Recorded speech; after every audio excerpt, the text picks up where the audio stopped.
Today we're going to look at Pleco, which is probably the most useful app you can have for learning Chinese. It's a comprehensive dictionary, point of reference, and can even help with learning new characters and phrases. At the end, we'll look at how to fit Pleco into a method and routine that will help you on your way to learning Chinese. If you'd prefer to read instructions on using the different features, there's a link in the description below for the corresponding article on the How to Learn Languages website. You'll also find links for downloading the Pleco app.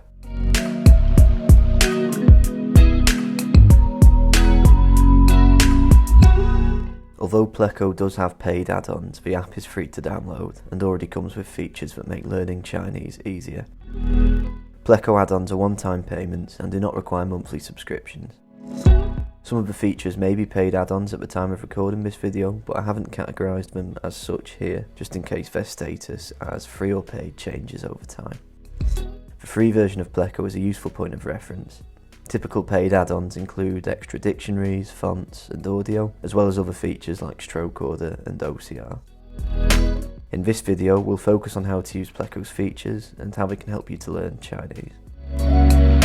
Over time, software updates may cause some of the steps covered to involve slightly different names or buttons, but the general process should remain more or less the same. The fundamental feature of Pleco is a dictionary. It began with the Oxford Concise English and Chinese Dictionary, but now has more than a dozen. You can therefore use the app to look up characters and words in a variety of ways. The first of these involves looking up characters using radicals and the number of strokes.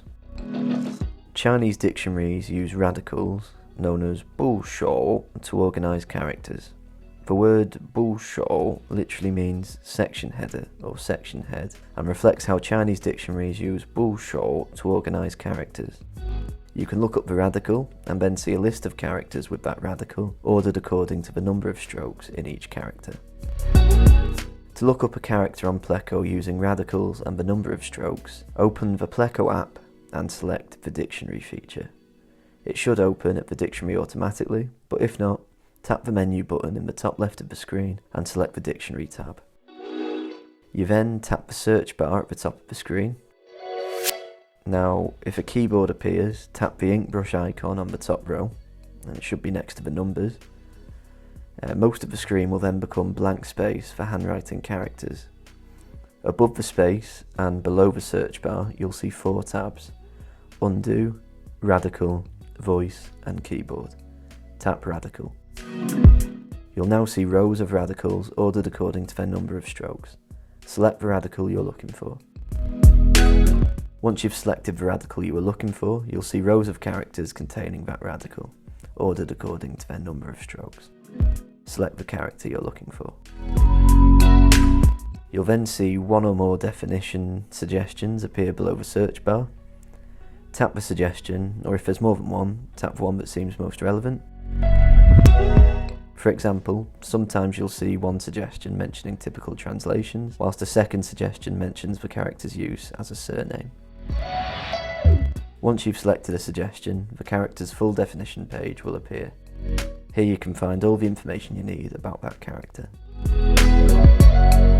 Another way to use the dictionary is by looking up a character or word by typing an English word. Now, to do this, open the Pleco app and select the dictionary feature. It should open at the dictionary automatically, but if not, tap the menu button in the top left of the screen and select the dictionary tab. Tap the search bar at the top of the screen. If there's a large space in the middle of the screen, you're on the Handwriting tab. Above the space and below the search bar, you'll see 4 tabs: Undo, Radical, Voice and Keyboard. Select Keyboard. Once the keyboard appears, tap the Zhong button on the top row. It should be next to the ink brush button. This toggles the keyboard to its alternative, Ying, which means you'll be typing in English as opposed to Pinyin. Even if you don't press the button to toggle between English and Chinese, whose buttons are Ying and Zhong respectively, the keyboard will automatically detect whether you're typing a word in English or Pinyin. So once you've got that set up, type the English word in the search bar. You'll then see one or more translation suggestions appear below the search bar. For example, if you search for sky, you'll see suggestions for sky, sky blue, skydive, and so on. Tap the suggestion you were looking for. Once you've selected a suggestion, the word's full translation page will appear. Here you can find lots of information about different possible translations and phrases.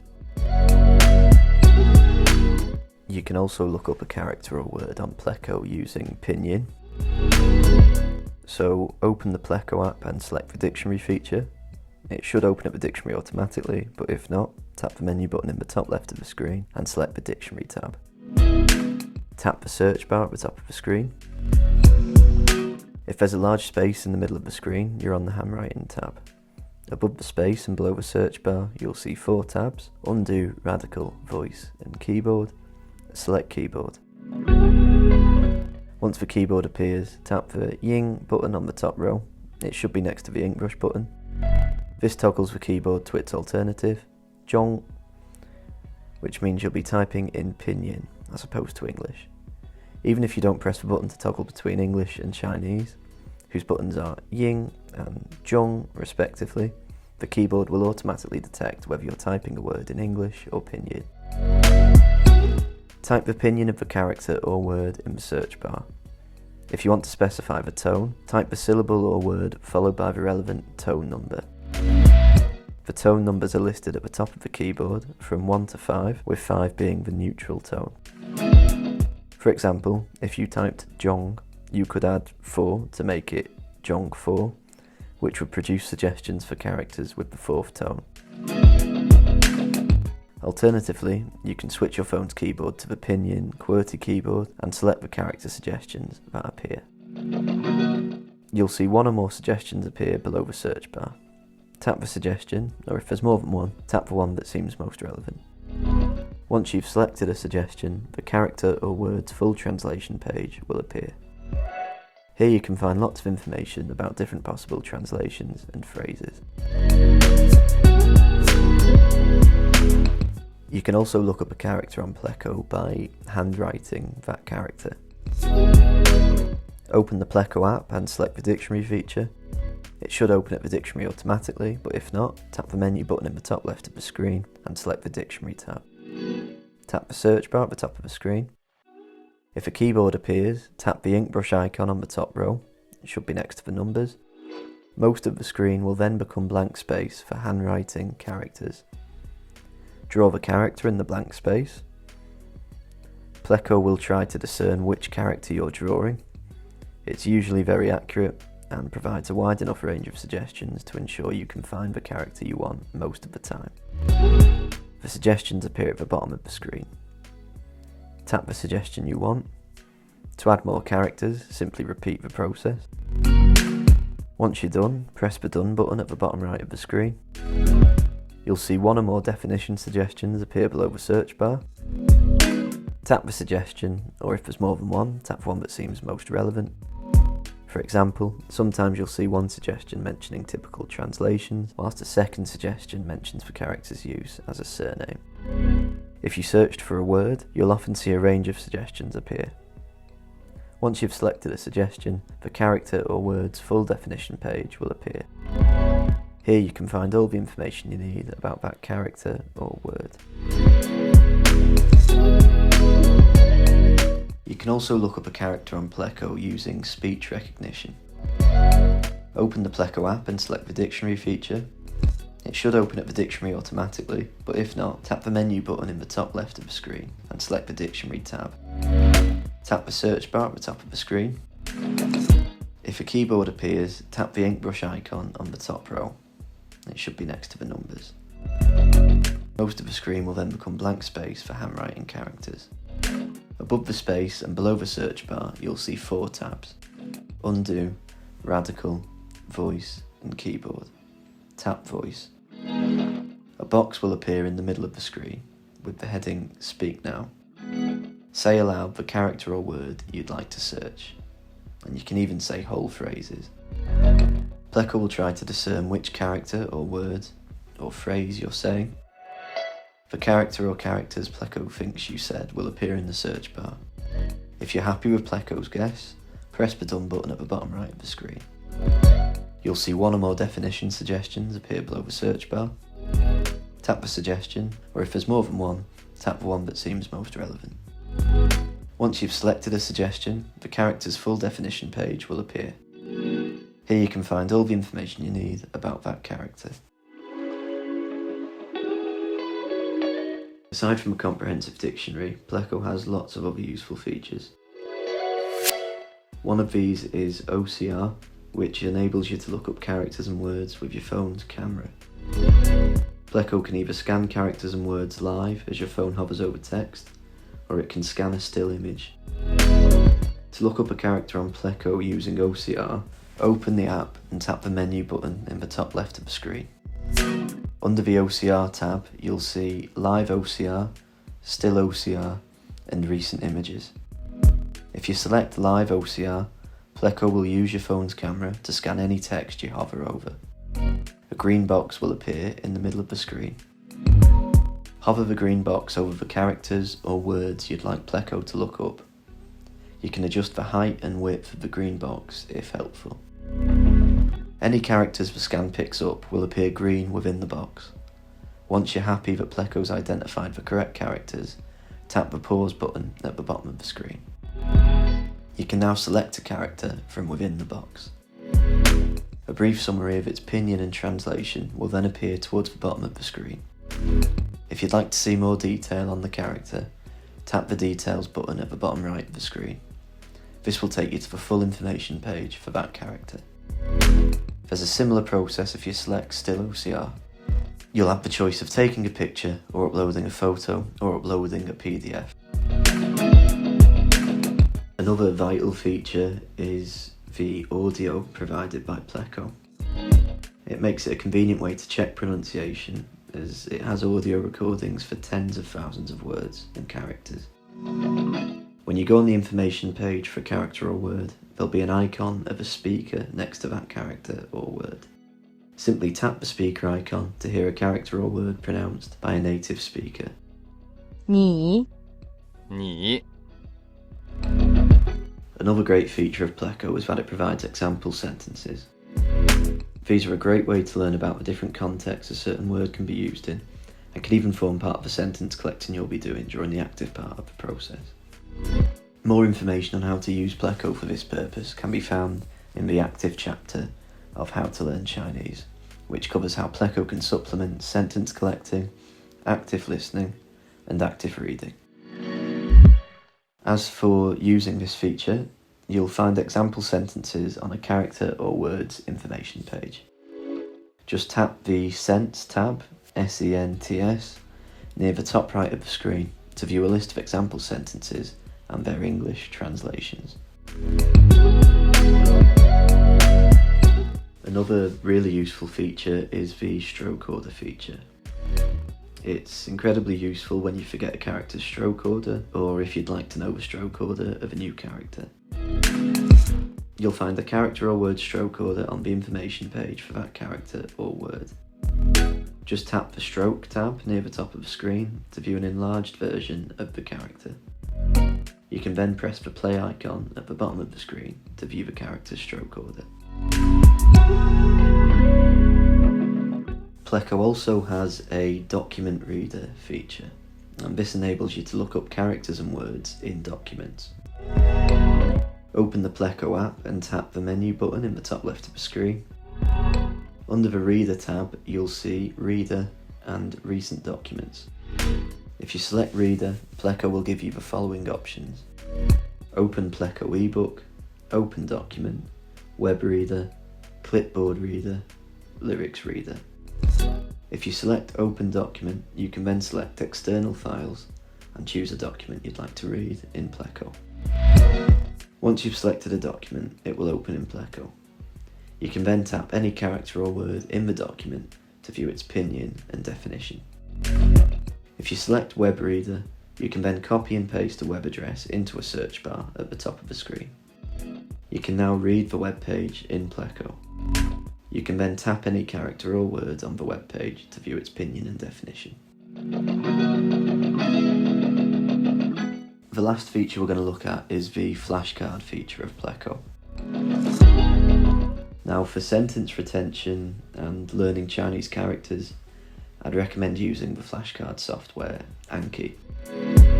It's not essential for sentence retention. Flashcards aren't for everyone, even though they are effective for anyone if used consistently. But there are other methods for sentence retention. I'd say it's essential for learning Chinese characters just because of the nature of the task. And I would recommend using Anki to do this. However, there's no harm supplementing this with Pleco's built-in flashcard system if you want to. You can automatically create a card from any dictionary entry and adjust test settings according to spaced repetition. You can even do multiple choice tests based on the cards you've created. Despite these features, don't feel obliged to use Pleco's flashcard system. It can be a useful supplement if you enjoy it and find it useful, but it's far from essential. The rest of the things you'll do in the process of learning Chinese should have you covered. We'll talk a little bit more about the general process for learning Chinese shortly. So in terms of how to use this feature, you can create a card on a character or words information page. So tap the icon of a square containing a plus sign, and this will be at the top of the screen. To access flashcards, open the Pleco app and tap the menu button in the top left of the screen. Under the Flashcards tab, you'll see New Test, Organised Cards, Statistics, and Import/Export. In terms of fitting Pleco into a plan for learning Chinese, there are 3 essential things you need to learn any language. These 3 things could be called different names based on personal preference, but they boil down to the same things. These are the passive part of the process, the active part, and practice. The passive part of the process is perhaps the most important in the sense that it's most likely to have been the missing ingredient, as when we learn languages at school, it's impossible to spend much time listening to the language in its normal form and at normal speed. In other words, in the way it's used in daily life.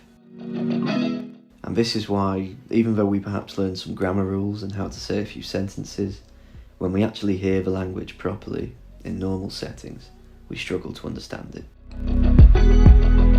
The active part is probably going to be the most familiar in the sense that it does involve active study, but it doesn't have to be in the more traditional ways you may be used to from school.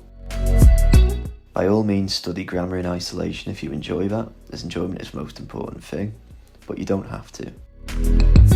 The active part of the process for many people can just be a case of looking for new phrases and learning them, remembering them. Pleco can be helpful here, as you can use its example sentences feature to find phrases for any new words you come across. Another useful resource for this is Bing, an online dictionary from Microsoft, and this also provides example sentences. With regard to active study, or the active part of the process, Chinese also requires learning Chinese characters. We'll look in detail at how to do this in another video, and the link will be in the description below. Practice is just about having conversations, whether they're typed or spoken, with native speakers of that language, or people who speak that language to the level of a first language. Ideally, anyway.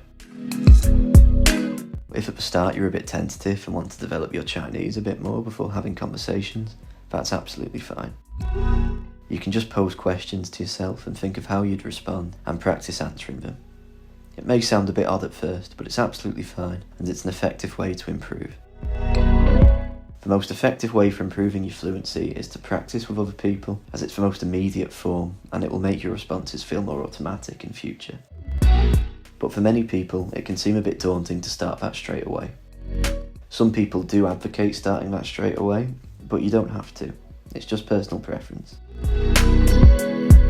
The only caveat I'd add is that it's particularly helpful with Chinese to at least begin having typed conversations with people as soon as possible, as this will help to cement your recognition of the characters in a certain phrase, to the point that you can read them and type their pinyin automatically without having to pause for thought. You'd still need to learn how to write them, if you're interested in being able to write characters, but you would at least be able to recognise them. For example, you'll find yourself reading and typing certain phrases quite a lot, such as 很高兴认识你, which basically means nice to meet you. You'll see and type phrases like this so often that you'll soon be able to read it and type its pinyin without even having to think. A link to the video on how to type in Chinese can be found in the description below. That video also has text instructions in the corresponding article on the How to Learn Languages website.